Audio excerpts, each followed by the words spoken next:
Hi everyone! Today we're going to read a book and it is called Snow White. Are you going to help me? Yes, you are.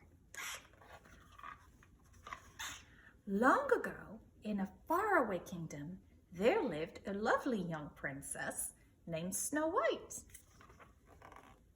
Her stepmother, the queen, was cruel and vain. She hated anyone whose beauty rivaled her own, and she watched her stepdaughter with angry, jealous eyes. She really did. I know. Is it the first time you're hearing this story? It's okay. It's okay. Everything is going to be fine. The queen had her magic powers and owned a wondrous mirror that spoke. Every day, she stood before it and asked, "Magic mirror on the wall, who is the fairest one of all?"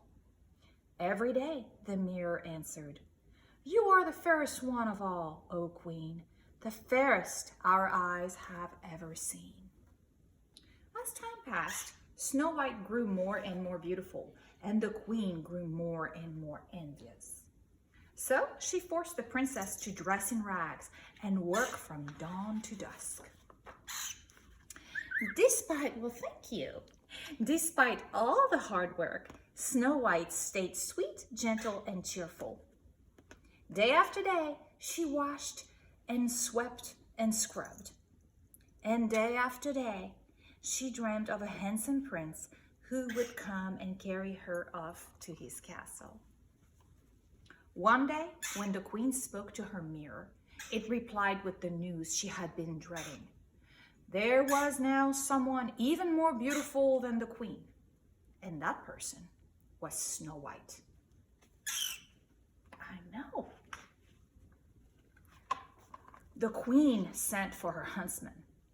"Take Snow White into the forest," she said, "and there, my faithful huntsman, you will kill her."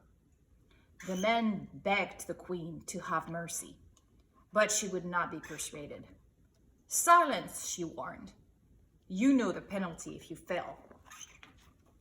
The next day, Snow White, never suspecting that she was in danger, went off with the huntsman. When they were deep in the woods, the huntsman drew his knife, and then suddenly he fell to his knee. "I cannot do it," he sobbed. "Forgive me." He told her what the queen was trying to do. "The queen?" gasped Snow White. "She's jealous of you," said the huntsman. "She'll stop at nothing. Quick, run away and don't come back. I will lie to the queen. Now go, run and hide." Frightened, Snow White fled through the woods. Branches tore at her clothes, sharp twigs scratched her arms and legs, and strange eyes stared from the shadow. Danger lurked everywhere. Snow White ran on and on. At last, Snow White fell to the ground and began to cry. The gentle animals of the forest gathered around her and tried to comfort her. Chirping and chattering, they led her to a tiny cottage. "Oh," said Snow White, "it's adorable, just like a dollhouse." But inside, the little tables and chairs were covered with dust, and the sink was filled with dirty dishes. "My," said Snow White, "perhaps the children who live here are orphans and need someone to take care of them. Maybe they'll let me stay and keep house for them." The animals all helped, and soon the place was neat and tidy.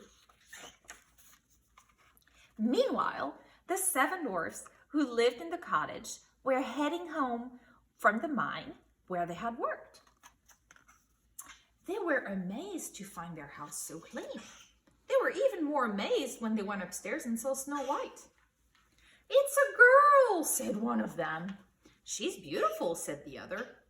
"Aw," said Grumpy, "she's going to be in trouble. Mark my words."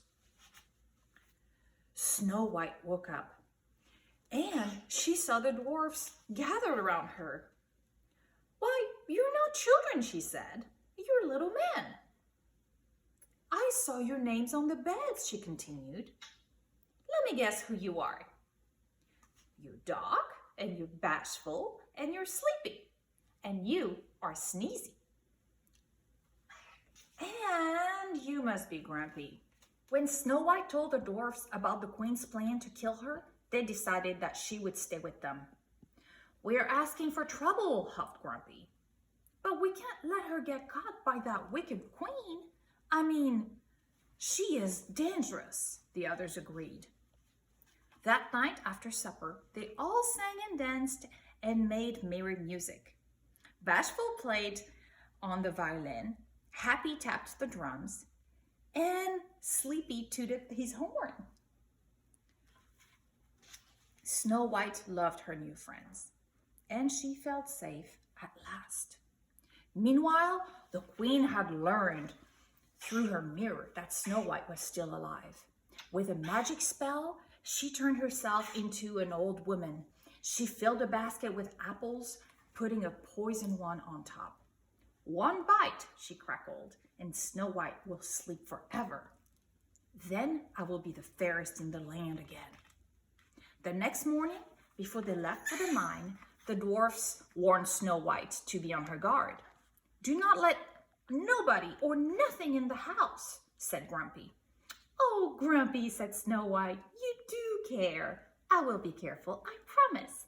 She kissed him and the others goodbye, and the dwarfs went cheerfully to work.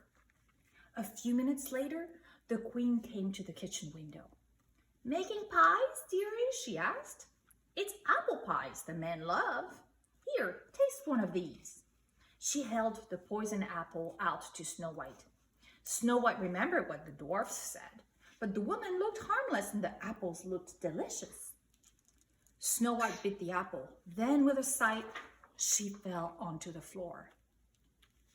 Told by the birds and animals that something was wrong, the dwarfs raced back to the cottage.